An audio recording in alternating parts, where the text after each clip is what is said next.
Avtosalonimizda bugun quvonchli kun, sababi O'zbekistonda yig'ilayotgan Bestune T77 avtomobillarini navbat asosida mijozlarga topshiradigan kun.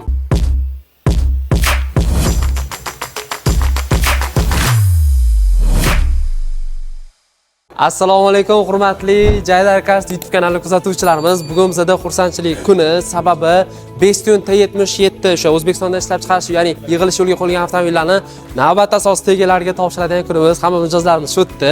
Xudo xolisa mana o'sha birinchi bami rangidan, seriya rangidan so'ragan mijozimiz o'zi aslida bu mijoz okamlar shu yerdalar.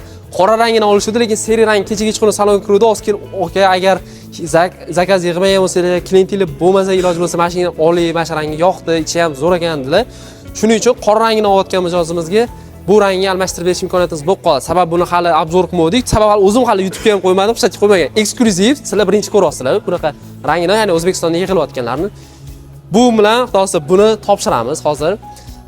Bu oq rangi, bunisi esa seriya. Buni uch xil rangi bor. Qora rangini hamma ko'rgan bo'lsa kerak. Mana qora rangi mana bu yerda yonimizda turibdi.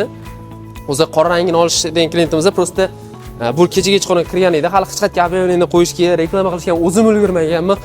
Agar klientingiz bo'lmasa, iltimos, imkoniyat bo'lsa, birinchi to'lagan klientimiz o'zi qoraga to'lab qo'ygan, lekin mana bu rang yoqqani uchun mayli deb almashtirib beryapmiz mijozimizga bu rang yoqqani uchun.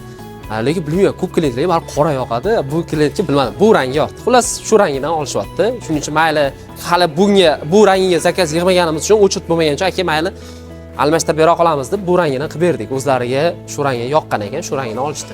Bu yoqda qora rangi bor, seriya rangi bor, oq rangi bor. Ya'ni avtosalonimizdan 3 xil rangga shartnoma olsanglar bo'ladi. Navbat asosida hamma mijozlarga o'sha shartnoma bo'yicha topshirishni boshlaymiz. Bugun mana birinchi mijozlarimizni topshiradigan kunimiz ekan. Xudo xolasa hozir chiroyli qilib topshirib egalariga beramiz. Hozir bu yoqda kameraga alohida bitta xodimimiz ishlaydi. Bu yoqda Instagram uchun yana bitta xodimimiz ishlaydi. Instagramlarga ham qo'yamiz. Instagram sahifalarimizga ham obuna bo'lib qo'yinglar. Sababi u yoqda ham ko'p avtomobillarning obzorlarini joylab boramiz. Eksklyuziv birinchilardan bo'lib, yengilliklardan, ya'ni avtosalonimizga tegishli bo'lgan yengilliklardan xabardor toptiraman siz. Jaydar Carsga obuna bo'lib qo'yishni unutmanglar. O'ng qo'limda turgan kalitni birinchi to'lov qilgan mijozimizga topshiramiz. Aka, xayrli qilsin, yaxshi kuningizga xizmat qilsin.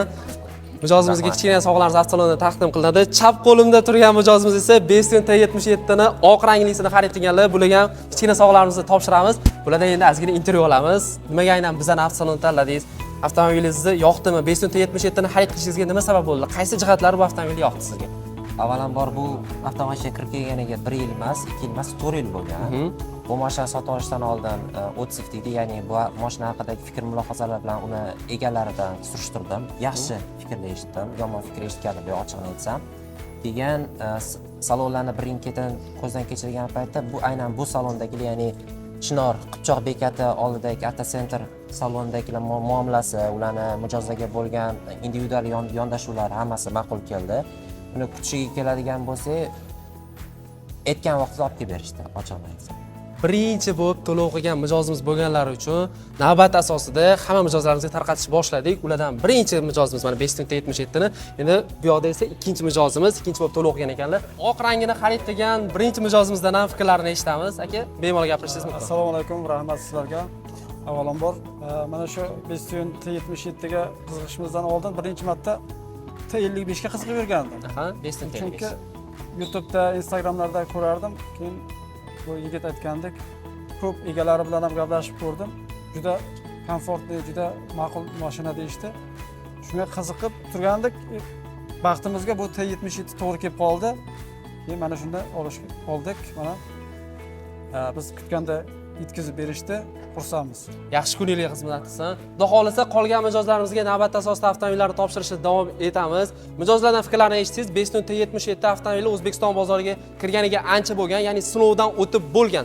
Bemalol Bestune xarid qilgan mijozlarga telefon qilib, o'zingizlar so'rab ko'rishinglar mumkin. Xudo xolisa mijozlarimiz ham mana eshitdinglar, o'zlariga bemalol Bestune T77 ni oldin xarid qilgan mijozlarga ham telefon qilib, qanaqa shu avtomobil yaxshimi deyishga, odzivlari yoqqanligi uchun shu avtomobilga kelib to'lov qilishdi va navbatlari yetib kelganligi uchun birinchi bo'lib bu mijozimiz, ikkinchi bo'lib esa bu mijozimizga avtomobilni topshirdik. Yaxshi kuningizga xizmat qilsin, tegidan shamolda o'tirsin. Nurullo akam o'zlaridan ozgina intervyu olmoqchiman. Samarqandlik mijozimiz. Samarqanddan kelib biz avtosalonga to'lov qildik va avtomobilingizni birinchi oqqa rangli to'lov qilganlar uchun bu mijozimizga mana avtomobilni topshiramiz. Aka, T77 dan olishingizga nima sabablar bo'ldi? T77 ni olishimga sabab avval birinchi Bestune T70 T55 ga qiziqqandim. Chunki ko'rib chiqqandim, u ko'p tomosha qilgandim, mijozlardan bir ikki fikrlar o'rgandim. Birontasi bir negativ fikr bildirmadi. Hammasini inobatga olib shu T55 olamiz deb turdik-ki, keyin vaqtimizga bu T77 chiqib qoldi. Shu T77 ga kelib shartnoma qildik. Mana shartnoma tufayli to'lovni qildik. Hozir mana olib ketyapmiz. Sababi T55 hozirda salonda turgan narxiga почти T77 bilan narx-navosi ancha bir-biriga yaqin. T55 olgan ishoning Samarqandda shunaqa klientlarim bor. Samarqand Toshkent yo'nalish bo'yicha taksi qilishadi. Yurilganlarni ham kelib olib ketishgan bizga. Yaxshi mashina bo'lgani uchun Bestune O'zbekistonda salkam 5 yildan oshdi O'zbekiston bozorida bu brendlar borligi uchun sinovdan o'tib bo'lgan, bemalol testdan o'tib bo'lgan. Shuning uchun ko'p mijozlar brend bo'lgani uchun, Fav Groupga tegishli katta kompaniya bo'lgani uchun Bestune'ni allashyapti. Samarqandlik mijozimizdan mana o'tib oldi. Bu yerda Toshkentdan xarid qilgan mijozimizdan ham mana agar kadrlar olingan bo'lsa, Toshkentga mana ko'rasizlar, bu yerda ko'rdik.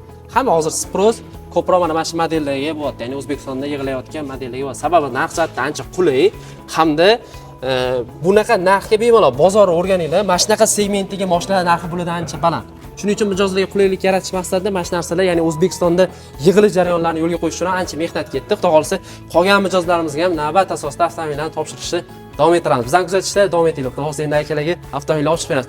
Avtomobillar shu spravkada mijozlarga hozir taqdim qilamiz. Xudo xolisa, bemalol 10 kun ichida nomer taqib, ungacha bez nomer yurishligi ham mumkin. Ha, aytgancha, bu avtomobillar hammasi shu spravkada mijozlarimizga topshiriladi. Xudo xolisa, bemalol 10 kun davomida bez nomer yurib, keyin nomer taqishlari mumkin. Xolos hamma mijozimizga shu spravka bilan avtomobillar taqdim qilamiz. O'zbekistonda yig'ilayotgan modellar bittada nomligi chiqadi. Okamga berib qo'ying. Hozir hamma mashinalarni ko'rishyapti, naqlishyapti. Mijozlar ham hayron bo'ladi. 001 002 nima degani? Shunchaki birinchi mijozimiz va ikkinchi mijozimizni bildirish yozib qo'yganmiz. Xudo xolisa, aka shu spravkani topshiramiz. Mana shu spravkaliga xudo xolisa yaxshi kuninglar xizmat qilsin. Charchamanglar.